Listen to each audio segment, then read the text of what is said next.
what is your most memorable race that you've ever announced? Well, for me, I have a sister by the name of Lynn. In 1978, in Summerside, when I was doing the race call there, she won a race. She became the first island-born female to win a pari-mutuel race. So for me, that's always stuck out in my mind. I mean, there's been some memorable calls, but every time I'm asked that question, Jeremy, I resort back to my sister winning a pari-mutuel race. That one's very easy. Some beach somewhere, Flamboro Downs, 2008. World record. What really makes it jump is the size of the crowd that day.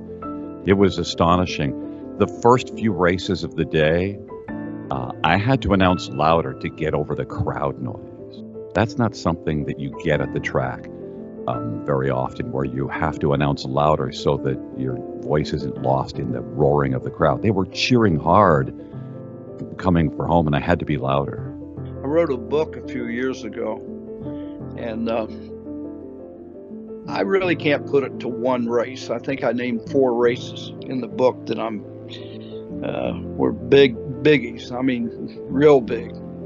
The one I'm probably the most known for is Falcon Sealster and Tom Harmer going for the world's record back, I think it was 1983, at Delaware, Ohio, on a half-mile track, and he paced a mile in 1:51.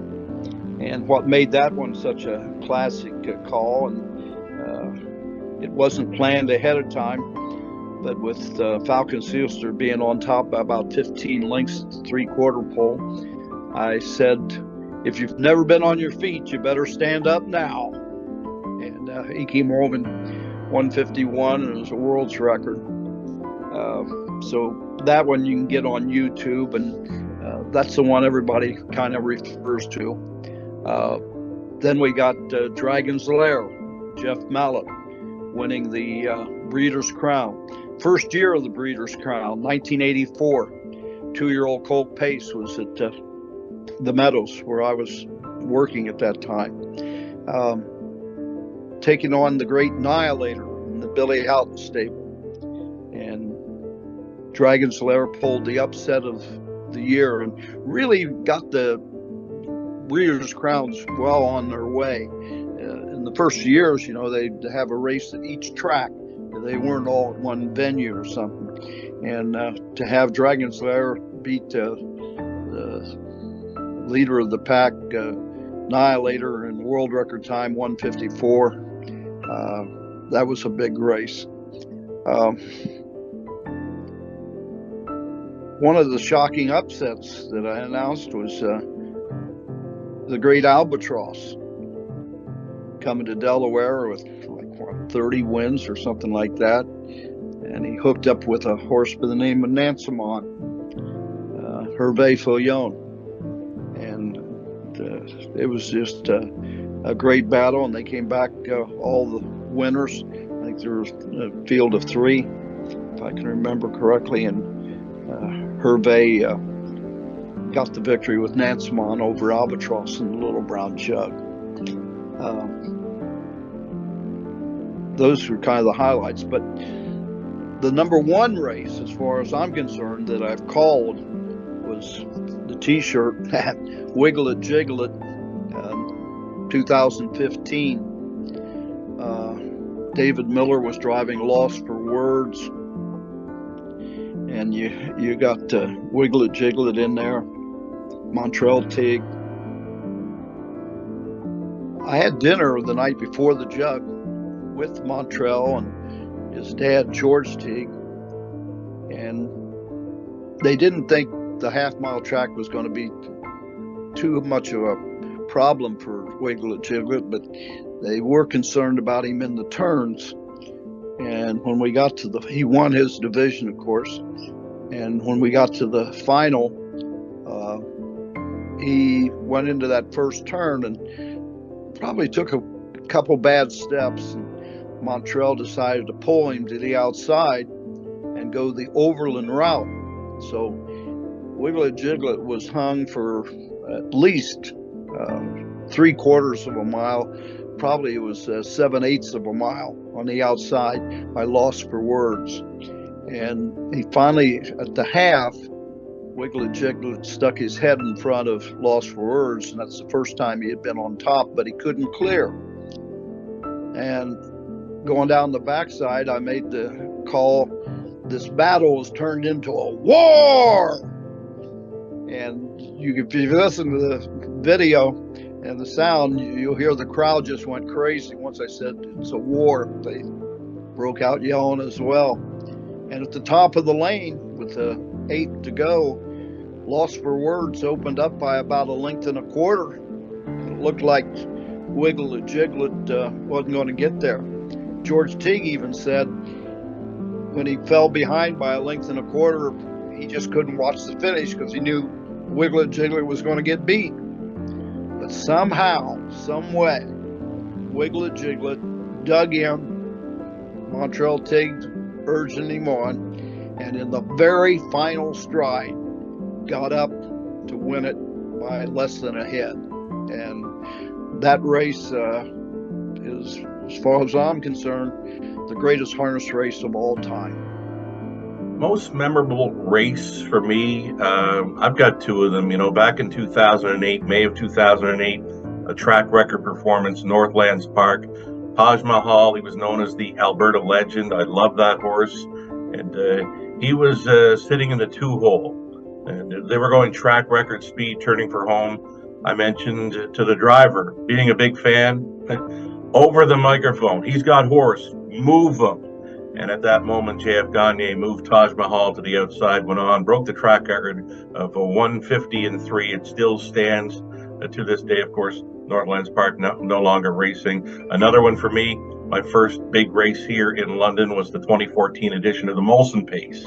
State Treasurer, a favorite of mine, made a bobble at the start, was sitting last, circled up in the late going to battle against, foiled again, and Apprentice Hanover, a 3-way thriller to the stretch, and he won it in a photo, an incredible race. My favorite race call for myself on a half-mile track, and yeah, it's tough for me to top that one. There's been a lot of them, but Mark Edsel won a Dream of Glory event, you know, and he's a Hanover boy, a Hanover guy, and he's definitely had a tremendous amount of success in the horse business. So when somebody local wins your signature race that you had a little hand in starting, it's always memorable. I have been asked about memorable races before, and I've always said, and this one is memorable, the 2004 Nat Christie when the Brewster won, because it was a horse that was bought for $500 by, you know, a small-time trainer, had a young driver, Robert Shepard. Horse would come from behind, go 5 wide, it'd circle everybody, and he was in against some good Eastern horses, and they battled up front, and it set up for him, and he won. And I predicted he would win that day. So that was awesome. Really great race, love it, but at the very least, the close second now would have to be literally just 2 weeks ago, a horse named Shark Week, right here at Century Downs, paced a mile in 149-2, and it was the first sub 150 mile ever in Western Canada, and he'd gone 150 and won his previous race, which was a track record as well. But then to go to the sub 150 level, I got to call it. It was exciting.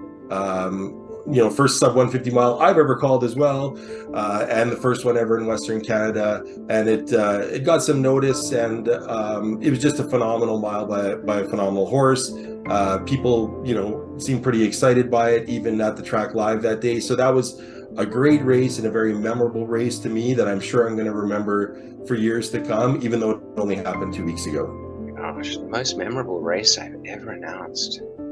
For some reason, I sort of feel like it was the Hong Kong Gold Cup of, I think it was 1990, because with about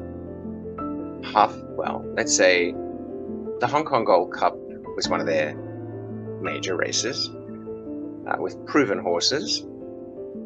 What happened was, with about a furlong to go, there were 4 horses across the track. And I'm thinking, well, one of them's going to sort of maybe wilt. Something's going to push on. And then another horse started to really finish, and it was coming in between them all, and it was making a 5th competitor. And they literally went to the line for the last half furlong, head to head, the whole lot of them. And I was like, ah. And because the other one in the middle, which was the last horse to join the pack, had momentum, and I couldn't really see it, I thought, I think it's got up and won. But I was still inexperienced a little bit in Hong Kong, and I thought, but I remember that race so strongly, and it did get up on me. So I was happy with that, but I wasn't happy with the fact that it was just so hard to keep tabs on who's in front. But it was so thrilling. And when I looked back, I had a visitor come in from overseas too. She was just watching through some races and liked racing a lot. She said, I saw a race the other day on your replays. My God, I've never seen anything like it. I'm like, yeah. I said, it was unreal. It was unusual. You never really get that. But I got it, and the unwritten part about that, which is so interesting. As an announcer, this happens to me a lot. Is before that race came up, I had this very strong vibe. I went, I have a feeling this is going to be a really close finish. I just have a feeling this is going to be really a wild finish. And I swear to God that these are the things that I trust more and more every day. You get hunches, and they are often accurate. It would probably have to be the world record by Always Be Mickey and Jim Ewart at Scioto Downs when he and Wiglet and Jiglet went. I think it was a back half in like 53. I know they went the third quarter in 26 flat, and they were wheel to wheel, stride to stride for a whole half. And I think Always Be Mickey got up and maybe opened up a length there right at the finish line, but that was just an incredible mile. So this season, we finally broke through the 150 barrier at our track. We kind of hovered right around 150 for many, many years.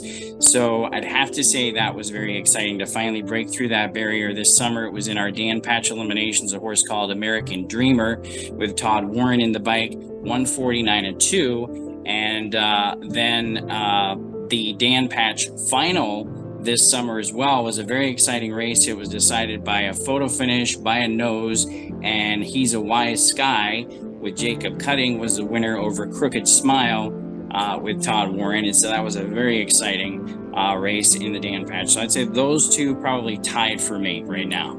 Last week's Prince of Wales is probably the biggest one at this stage in the career, just because it was a big step forward from my first Prince of Wales. And I was really proud of it. 11 horse field, muddy track and everything. And it was an exciting race. I guess it would have to be my first Canadian Derby last year when I can't even think of the horse's name. Great Escape. Most memorable, and I can't even remember it.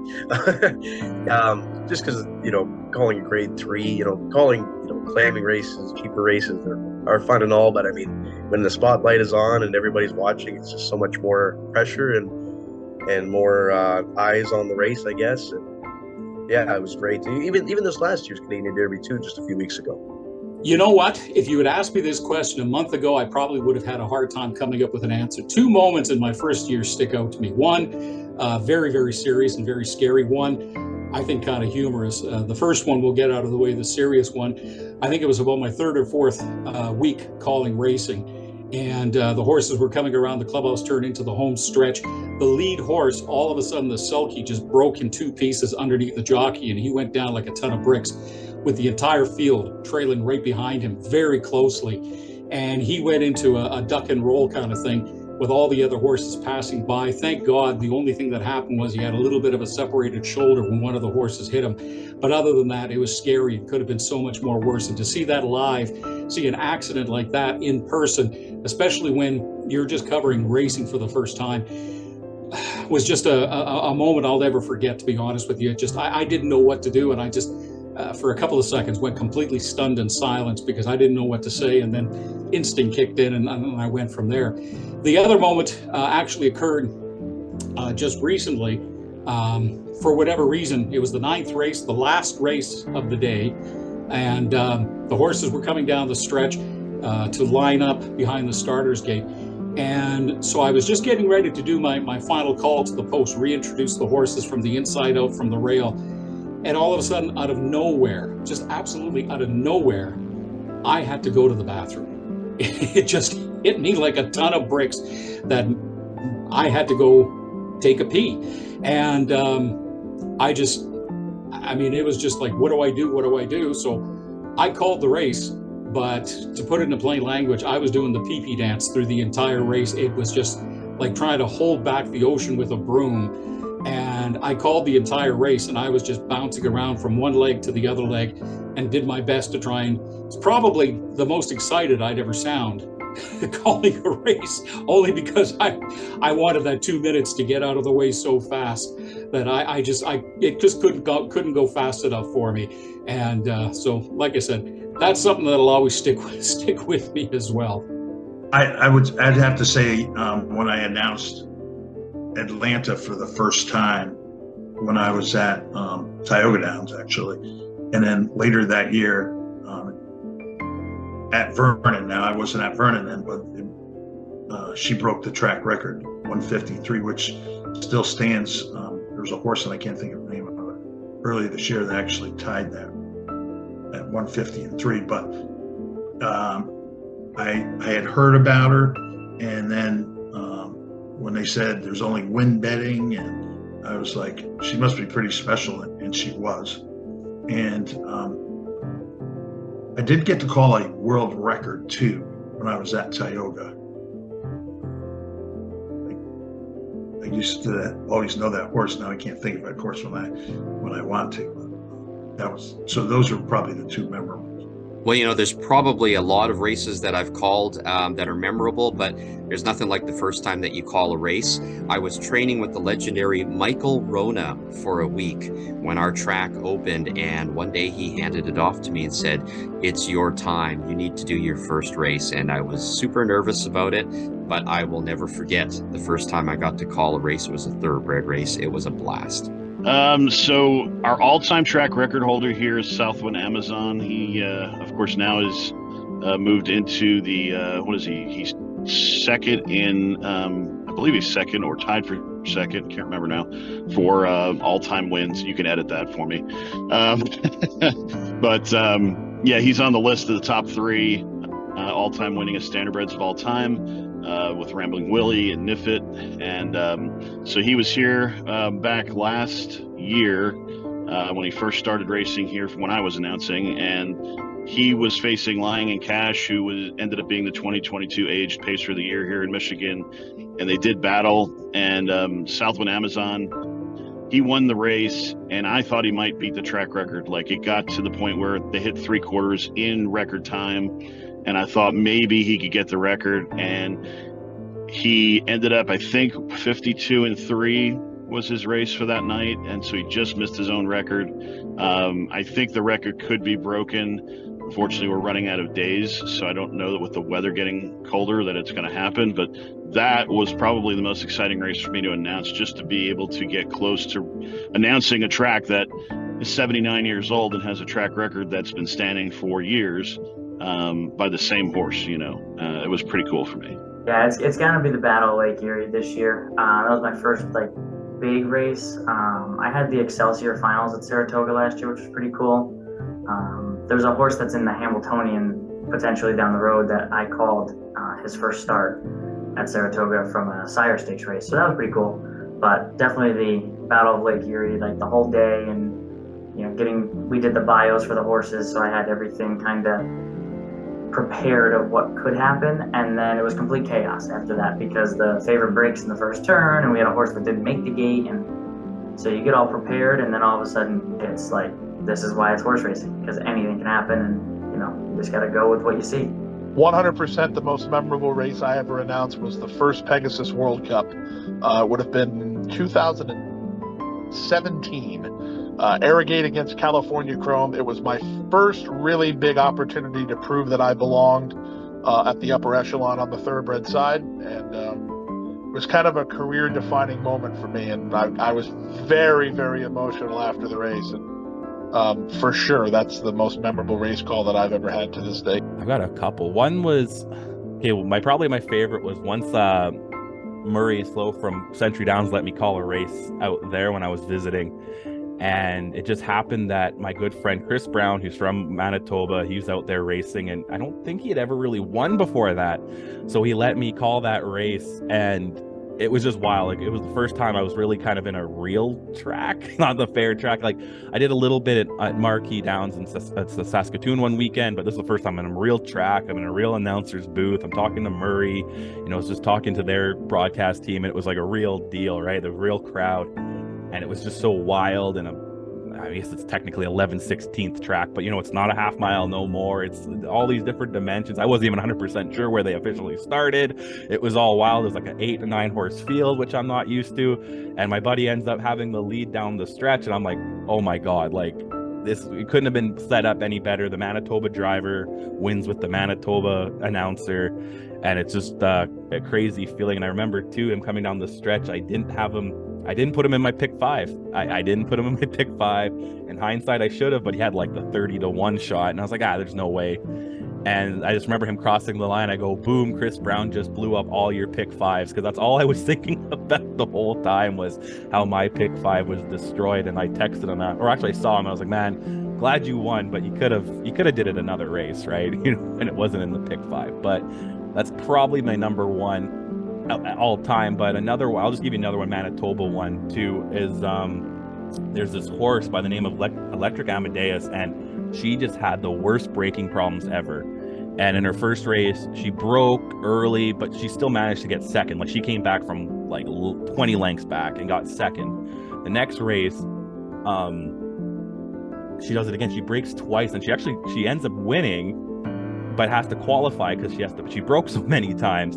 But my call in that, she's coming around the stretch, and I have the YouTube video of it somewhere, just me screaming, Electric Amadeus, and it's just, she does it again, and you can even hear me go, oh, at the line, because it was just so wild how this horse breaks 3 times in a race and somehow still wins by a neck. Like, it was wild. This takes me back to a couple of years ago. I announced the race at Pompano Park. It was my favorite track to visit, and I got to call a race in front of obviously Gabe Pruitt, and then Frank Salive was right in the room. And Pompano wasn't the easiest place to call a race at. It was kind of, the announcer's booth is kind of in the corner, so you kind of have to flip back between the TV and you're using binoculars and that, so it's not an easy place. So to be able to call there and then announce in front of Gabe Pruitt and Frank Salive was a lot of pressure. And then right after the race call, John Campbell, Tom Charters, and Moira Fanning walked in the room. So that was a pretty memorable race, and now unfortunately the Pompano was closed. Just to say I've announced there, it was pretty neat. I would have to say the most memorable race that I called was when Good Times won and set a world and track record at Rideau Carleton. I don't know how many years ago it was, but I grew up knowing John Bax and buying some horses from him early in my career. And John's a really nice guy, so to be a tiny bit of history that involved John Bax was a thrill to me. I think the most memorable race would have been the Slots Cup, and that was back when some local connections had a very good horse called DM Dillinger, and he was able to pace in 150 that night. And we hadn't seen that kind of horse really. We had Royal Flush Hanover a couple years later that went 49-4, but the Dillinger race was just good because at that time we had thousands and thousands of people because it was a local horse there. He was the favorite. He just won all those free-for-alls in Toronto. And it was kind of memorable because he actually, there was a seagull on the track and it actually hit him in the chest. And you could see a couple of the feathers go flying. But it was just the excitement where I was looking down and looking the stretch, and the horse had the race won, and just that many people on picnic tables and just the excitement, and you could actually hear it come right up into the judges' announcing stand. So that was probably the most memorable race, just to see a local horse do so well. Back in the day, I think it was in 2007, and this was at Kawartha Downs, we had on our anniversary night, we had an anniversary pace. I think the purse was $75,000. We had a pretty good field. We had a good field, a good card for the entire night, but the anniversary pace, I think we had 7 or 8 pretty top-notch pacers, and one was by the name of Zuka.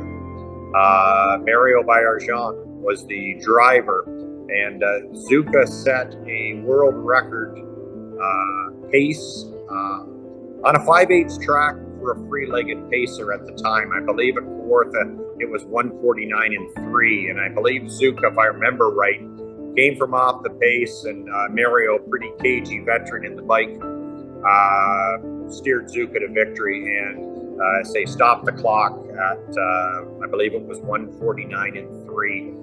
So that was quite a night at Kawartha. It was exciting. I've called several sire stakes as well when we had more of the Ontario Sire Stakes program.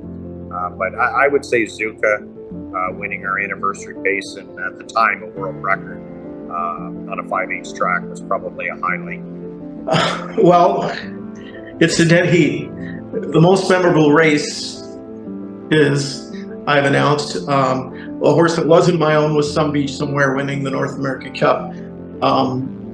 Basically, for covering all the bases, the star power of the horse himself, he was a generational horse. So from a perspective of a horse lover, he was a horse that you couldn't help but love. But not just the horse, but it was the crowd.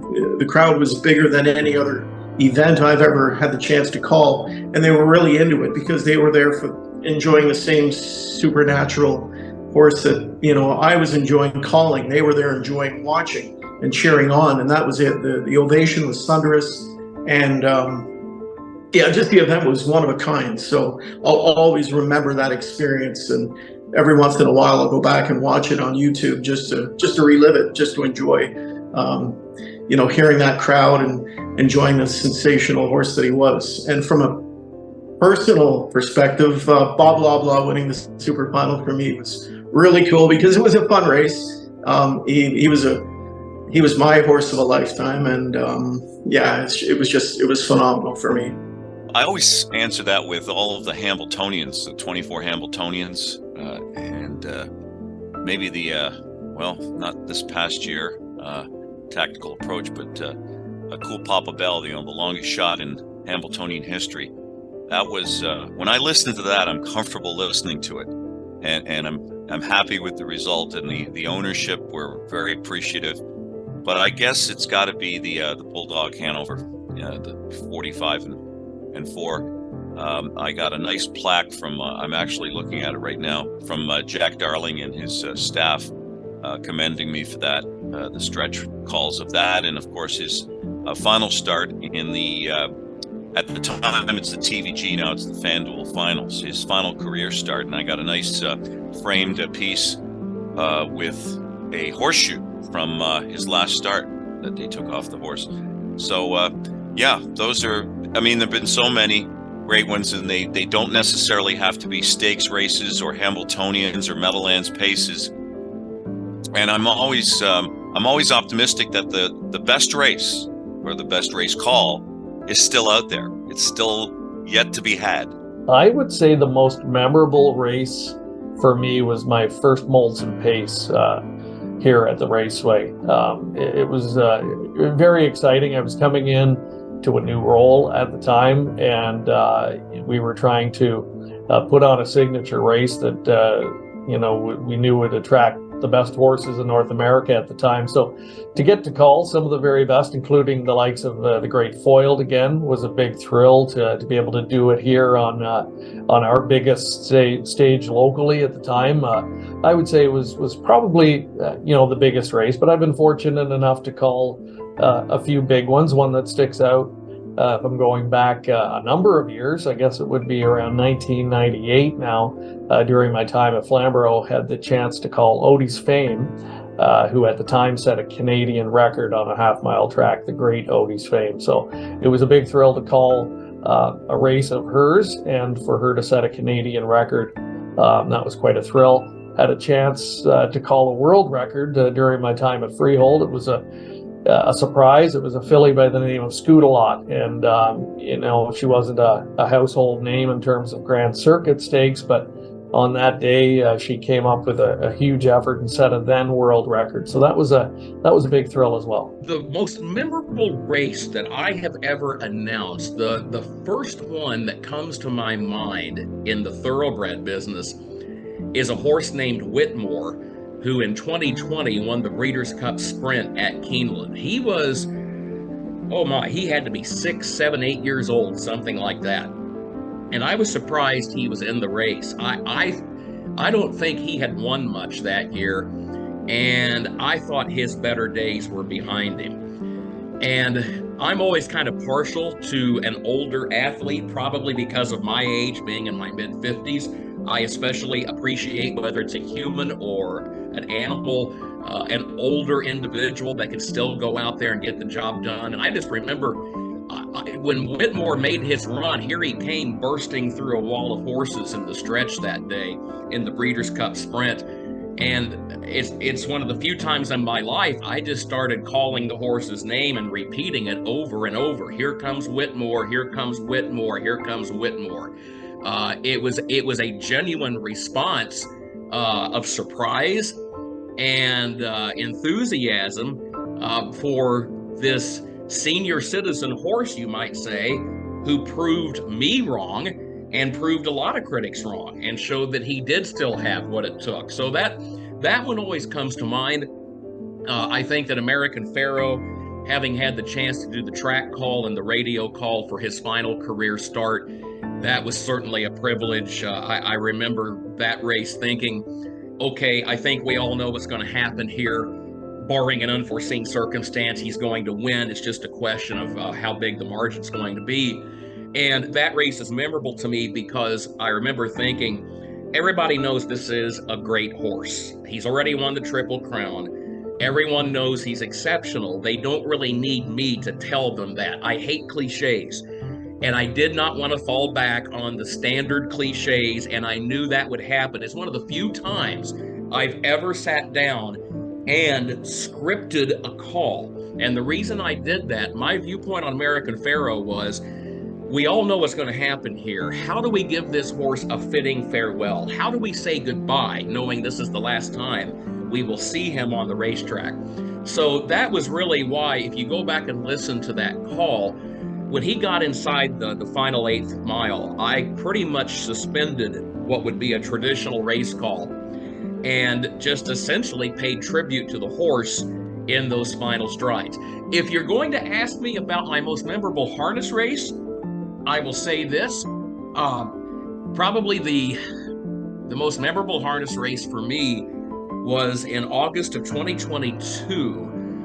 There was a 2-year-old pacing filly that my father had bred. It was the last yearling he ever sold.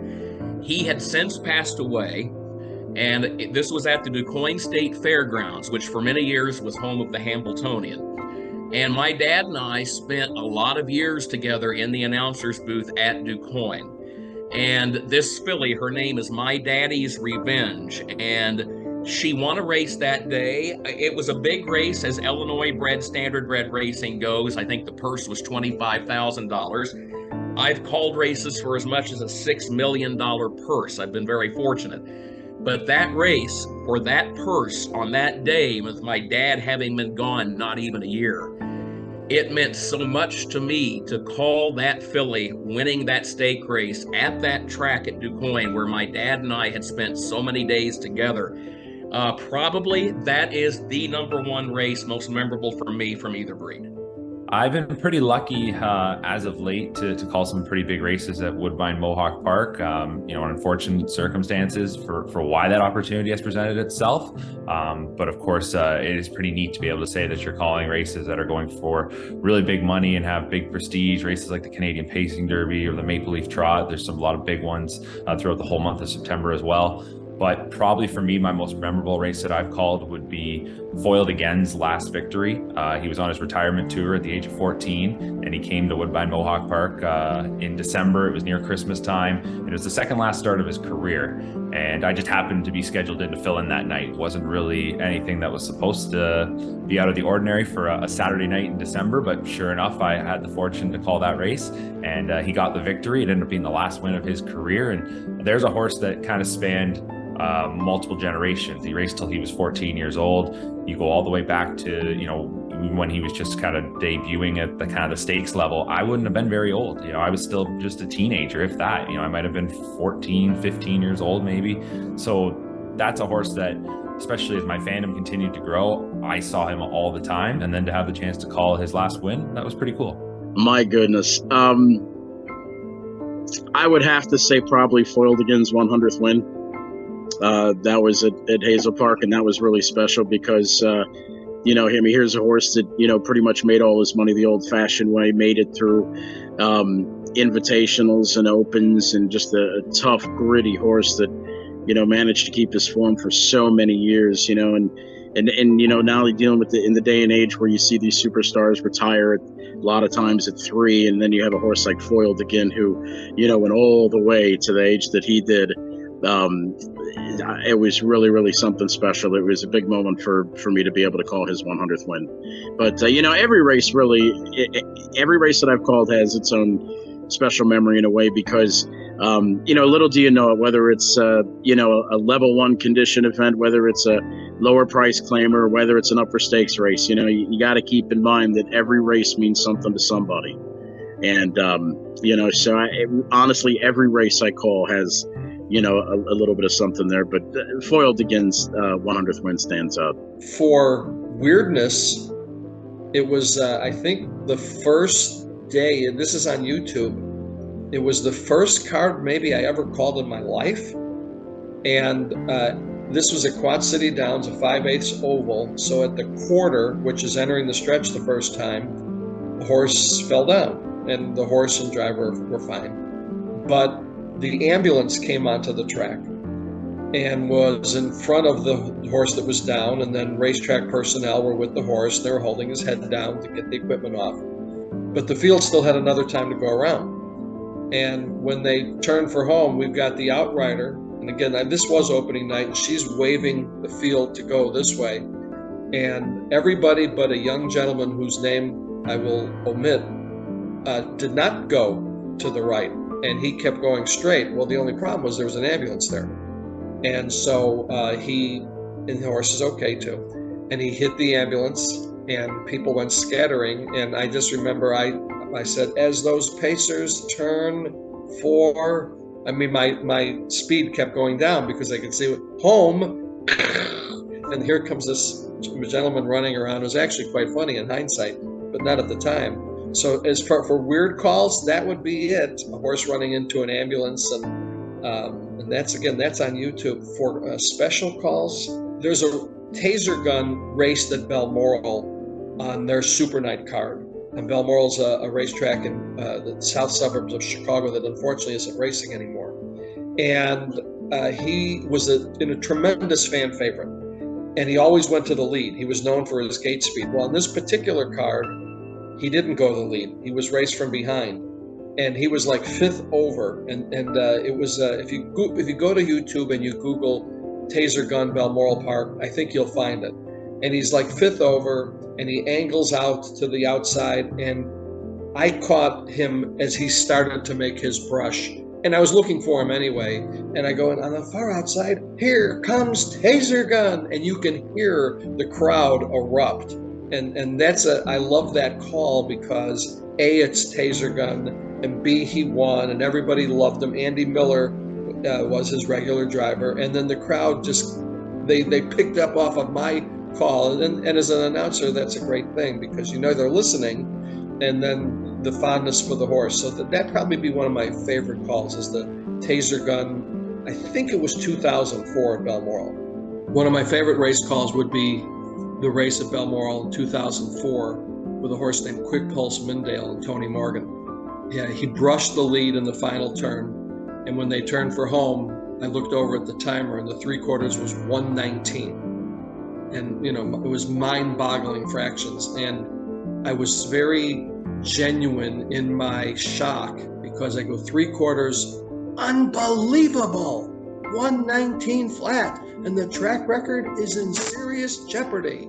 And he won, and he set a track record. And that would be one of my favorite calls because it was right from the heart. I couldn't believe that I was seeing 1:19, which at the time was the fastest race time, not time trial, the fastest race mile to the 3/4. It later got equaled at the Meadowlands, and then subsequently somebody went faster. But for a long time, I had called the fastest 3/4 in the history of the sport. And that was something that I'll always remember. But yeah, it was just the 3/4, knowing the track record was in jeopardy, saying it in the call, and then having it be a track record. Probably the Tornado in 2014 will always be the one that sticks out in my mind. The horse's name was Worth the Worry. Now, the Suffolk Downs was located on the East Boston Rivier line, and a tornado came through the area. And somehow, inexplicably, we were going to still race that day. Of course, it was fine. And our announcer was stuck in traffic because an actual tornado ripped up the Rivier. And I had to literally break into the announcer's booth because he had the only key and he always locked his door. So there's a metaphor definitely in there somewhere. And called the first race with no preparation. I didn't know anything about anything except I knew these horses because I talked about them every day. And it was just the greatest thrill. I mean, since then I've learned a lot of different prep techniques and a lot of ways to make it better. There was lots of memorable ones for different reasons, but I'll give you a few thumbnail examples. When Lifetime Dream won the 1993 Breeders' Crown Mares Trot, that was kind of the everyman's victory for an obscure Ontario bred to step up and beat the best mares in the world. We at what was then the Ontario Jockey Club had seen her progress in the preceding 18 months. And if you watch that replay, you'll see it was very, very emotional and a real labor of love that Lifetime Dream, based in Clinton, Ontario, came to Mohawk that night and beat the best in the world in the Breeders' Crown. When Yankee Cruiser won the 2003 North America Cup, a popular young horseman named Brian Pinsky had lost his life just before that race, and an unknown driver from Illinois named Dean McGee stepped in. So if you look at the 2003 North America Cup replay, you'll see that was a very, very high level of emotion to capture in a 15-second soundbite. But people have said it was, something they still remember to this day because I let it all hang out emotionally for the 2003 North America Cup. Another memorable race was when there was a real unusual occurrence, and that was in the 1990s when Hardy Hanover won the Fan Hanover Stakes, and she sat back near last in the field of 10 as they approached the half, and then the rest of the field kind of packed up on the front end because they'd been down to the half in 55-3, which in those years was really, really extremely fast. Anyway, Hardy Hanover made this 3-wide move, and I stayed on her move. I took a big gamble. Until then, my trademark was full field calls, no matter what, come hell or high water, in the first, second, or third quarters. But that particular occasion in the early 1990s, when Hardy Hanover and Timmy Twaddle made a 3-wide move on the field in the third quarter of the Fan Hanover Stakes, I took a gamble that I never took before, never took again since, but it paid off that particular occasion because she went on to win the Fan Hanover Stakes in a very, very memorable 3-wide sweep performance early in the backstretcher, early in the third quarter, which in those days and still to this day would be quite unusual. Wow. I would probably, because of its magnitude, I would have to say Allywag's track record, because at the time it was a world record at Rosecroft. So I would certainly have to say that one. Before that, ironically enough, I was broadcasting an Army-Navy game, and on my way home I stopped at the Meadowlands, and the late Sam McKee, I went upstairs just to say hello and everything like that, and Sam turned to me and said, "Hey, do you want to call a race?" And first of all, it's the Meadowlands. It's got one of the largest audiences of any harness track in North America, probably along with Woodbine Mohawk. And I think, I think coaches tell me this in sports all the time, and I believe it to be true. If you're not nervous before a game, then you're not human, and you may not care. He asked me that question, and that initial mindset is, of course, it's the Meadowlands. Let me announce a race. At the same time, I'm like, oh my gosh, I've never called a race at a mile track, and it's the Meadowlands. Yeah, sure, I'll do it. Being respectful, given the opportunity to do it. I'll never forget it. Wayward Son, Scott Zeron, 30-1, flying on the far outside to win by this much at the wire. Ironically, 2 years later, Wayward Son would end up racing at Rosecroft for a year or two. So, things kind of come full circle there. But probably Allywag's world record, and then getting the opportunity to announce at the Meadowlands, which is obviously one of the premier plants, if not the premier plant in the sport of harness racing. So probably the two things that stick out from a racing standpoint, no doubt? I mean, this is just, I mean, it's hard to say most memorable race. My first race I called, well, there's kind of two. One, because it did pretty well on social media, and you can look it up. If you ever do get to speak to Pete Aiello, we called a race at Tampa once where he was filling in to call the races for Richard Grunder, who's an absolute legend. If you want to talk to legends, I'll hook you up with Richard Grunder. He's retired now, but he's an absolute legend. But he was missing a day, and Pete Aiello was coming up from Gulfstream to call a race at Tampa. So I called the horses into the turn, stepped back, and he jumped in and called the back half of the race without missing a beat. I thought that was pretty cool, and we kind of played it off as, oh, Pete was late to call the races today. And of course he wasn't, but we played it off that way, and it did pretty well on social media. So that was kind of fun. He's a great guy, so he's always down to do things like that. And again, that's just part of the entertainment of racing, right? We're just there to entertain. For me, like my most memorable race, it was the first thoroughbred race I called, and it was because, and I hit on it earlier, but the first thoroughbred race I called was at Presque Isle Downs in Erie, Pennsylvania. And I'm kind of fortunate, Presque Isle, as well as Tampa, they still use like the cheater caps, right? So the jockeys are wearing the caps that match their saddle pad color, so you don't have to memorize silks necessarily. You just take a peek at their cap and you can identify the horse more easily. Presque Isle still has, or Pennsylvania, they still have entries there. So sure enough, the first race I call is, there's an entry in it, and they're moving together. The far turn, the 1 and 1A are just moving together on the outside. They're 3 and 4 high. I can't see it. Like I can't tell. So I kind of just took a guess. Fortunately, I was right, but it was just kind of one of those things, right? Like, yeah, sure enough, can't you make it easy for me? No, you got to have the entry moving together on the outside. So that was one of the more memorable ones. But things like that seem to happen to me. My first card at the Meadowlands that I called, filling in for Ken Workington one night, you know, you study the driver's colors, so okay, I got him. We're good to go. Driver's color's good to go. The card comes out, and the first race is an amateur race. I have no idea. So sure enough, yeah, why not? Throw me another curveball. You might as well. Things like that seem to keep happening to me. So it's hard to narrow down one memorable race, but yeah, I got a handful of them. Well, I thought about that and probably came up with about 3. So working backwards, 3 or 4. July of 2021 was probably one of my most favorite races. It also was the most recent track record at Northside Downs, and it came in an Atlantic Sire Stakes race when a locally owned, Cape Breton owned horse by the name of Rotten Ronnie won the Atlantic Sire Stakes for 3-year-old colts that day. I think we had 2 divisions, and it was a short field, and one of the more known, I guess, and he's raced in the Open at Mohawk, came from the Maritimes, Woodmere Steel Deal.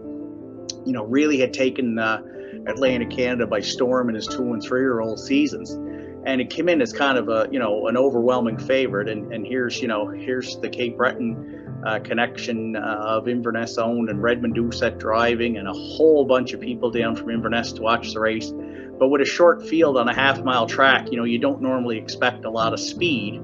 And anyway, as we're going through the mile there, you know, it's just you know, they're going at a good fractions, and they're going to 3/4, and it's like, okay, now we're going to see the battle. And so when they started the battle, it's like coming off the turn, it's like, wow, like he's got a real shot here. He's got a shot to beat Woodmere Steel Deal, and we got a shot at the track record. So it turned out it's the fastest mile in Cape Breton still, 53-3, and so I got to call that. It's the all-age track record at Northside, and it was a great story that a locally owned horse did it. And sometimes when things are unexpected, they're even more exciting. So I didn't go into that race thinking that we were going to set the track record. I thought maybe Rotten Ronnie had a chance to win the race, but all that put together made for just a fantastic race. Another great one that comes to mind is I mentioned the J. Ferguson Memorial Invitational, which normally in the past had been like a maritime invitational, but became more of a local event. And a few years back, we had an 8-horse field in the final, and it was one of those races where even on a half-mile track, like all 8 of them had a shot. And anyway, there was one mare in the field. Her name was Nike's Cowgirl, and she was another locally owned mare and a good mare. She'd raced a bit in Charlottetown for Mark Campbell as well, as trainer driver, but she's owned locally. Anyway, she's eighth. She's eighth at the 3/4, but she's a closer. And anyway, Jamie Struthers, who owned her with his dad, he comes basically 5 wide off the last turn and is literally almost in the grandstand as they're coming down the stretch. And I'm like, I think she's going to win it. Like, I think she's going to pick everybody off here, and she did, and just got them at the wire. And it was probably the best stretch drive that we ever had at Northside, and in a big race like that, and for her to win it the way she did was truly something. So it was one of my favorite calls. And then, of course, probably the first race she ever called, which would have been back in 2007. I think it was only a mile in 2, 3, and 3 or something. But I remember the horse. His name was NS Gypsy, and the driver was Dave Kelly, who still drives in PEI now. But his son's Dave Jr., I guess, or David, at Century in Alberta, and Colin, of course, who drives on the Ontario circuit.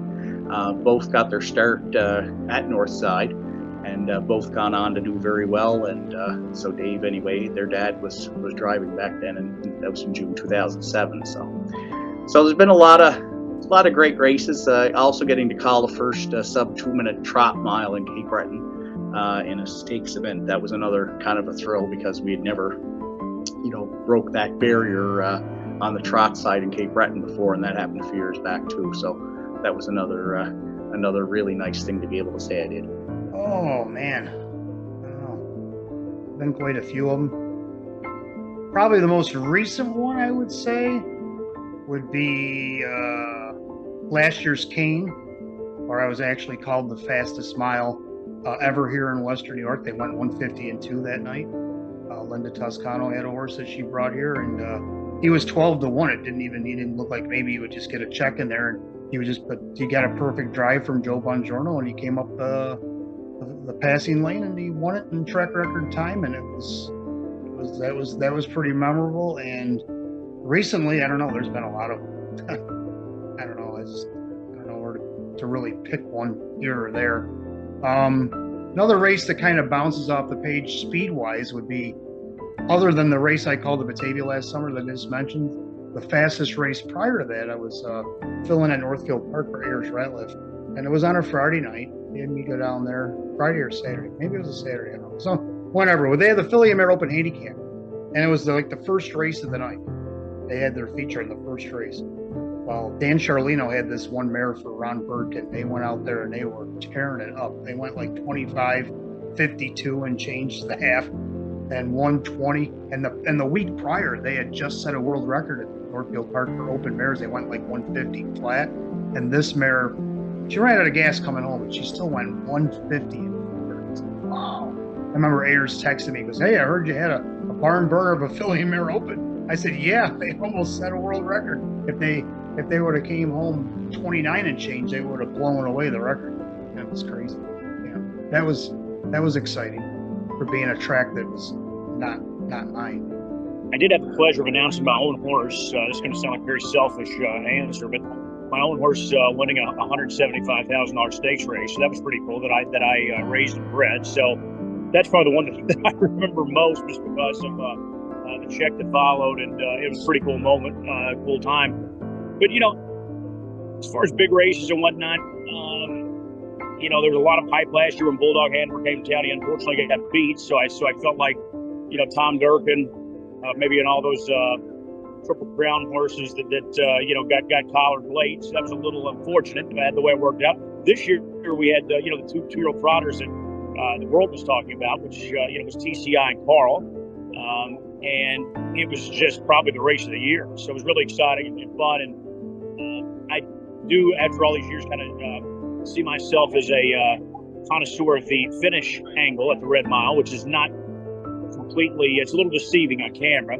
So I try to call like every photo. I mean, there might be 1 or 2 races of meat where I kind of back off and take the coward's way out. Unfortunately, that was one of them because they really hit the line together. And it was ultimately TCI who got up in the last step. But it was a nose margin and ran really about as close as you can be without a dead heat. So that one sticks out. I know I have recency bias on that, but that was a cool one from this past year. Oh boy. Well, I would say on the thoroughbred side, since I started there, I would probably say, boy, probably the 2005 or it was the 2006 Phoenix Gold Cup that was won by Absolutely Cool. The race is still up on YouTube after all these years, and it was won by Absolutely Cool. It was his second year winning. He came from the clouds, and it was just one of my favorite race from being in Phoenix. And as far as standardbreds, I'd have to say Bulldog Hanover's 146-3, which set the track record here at Harrah's Hoosier Park last year in the pacing derby. That performance that'll go down in the history of Hoosier Park, and to have been a part of it, I think that's just very, very awesome. Well, I generally don't get the call to do the Legends Day trot, and that's fine. I understand that. There are some more experienced announcers than myself, but I got the call one year. It was 2019. I think Greg was scheduled to make the call, but then he had to do the show from the infield, the Casa Standardbred show. And so I filled in, and it was a fabulous race. It was really exciting. Dominum Dale got up in the final strides. It was an exciting trot, and that was a lot of fun. I've done a couple of kin pace finals, which were really exciting. And I also did the very first Dream of Glory trot at Hanover Raceway. And the winner that day was Abbey Road C. Keith Jones was the driver, a convincing winner. And Abbey Road C went on to have a great career, winning many preferred trots at Mohawk. Hanover did a fantastic job with that event, and they still do. That's the night of their fireworks. They bring the horses out one at a time, wearing blankets, and they another great little country track that does a first-class job of making their event a very special evening. So I called the very first one. I did a couple more there when I was at Hanover. Those are the ones that stand out to me. Well, I think for me to have been at the BC Derby for so many years until I actually got to start at Hastings, I think calling my first BC Derby. There's no doubt that it's a special race. I've actually been in the winner's circle with a family friend's horse in 1969, I believe it was, at Hastings. And then I actually got to call a BC Derby, and I just thought that was probably the highlight. There's no doubt to be able to call a prestigious race like that. Honestly, I don't know that I have a most memorable race. I enjoy every race. I do, unlike Roger, and I understand perfectly why my predecessor Roger Houston did it.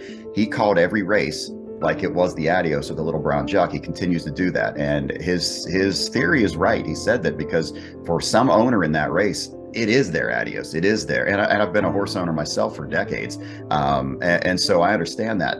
But the way I do it, I approach it differently. I will be a little more low key on a $7,000 claimer than I would be on the Adios. But as far as a memorable race, I honestly, I guess the only one that comes, the first one that pops into my mind is an awful story. I was working at a county fair back in the 90s, and I had my trainer's license back then, and I was going to be announcing my own horse, and it was about a 3-horse race, and they're coming down the stretch to the start on the half-mile track. One of them breaks, and now it's basically a 2-horse race. My horse goes out, gets right to the lead, coming to the half right in front of me again, because I'm in the infield, right in front of me again. The horse battles against mine on the outside, and so my horse is thinking about, first off, coming down the stretch the first time she was watching the gate, coming down the second time she's got a horse to her outside. And then she puts that horse away, and coming down to the stretch to finish the race and win the race, she's on top by 5 lengths. All of a sudden, she notices a pickup truck parked right against the hub rail in the infield, jumps from it, makes a break, and loses the race. And of course, I had to call it, and it was one of the looking back on it, it's hilarious now to think back on it, but it wasn't too funny at the time. But it was probably my most memorable race call, and I'm sure that is not where anybody expected that question to go. You're thinking I'm going to say some great stake race. No, it was watching my horse blow a lead in an $1,100 free for all at a county fair.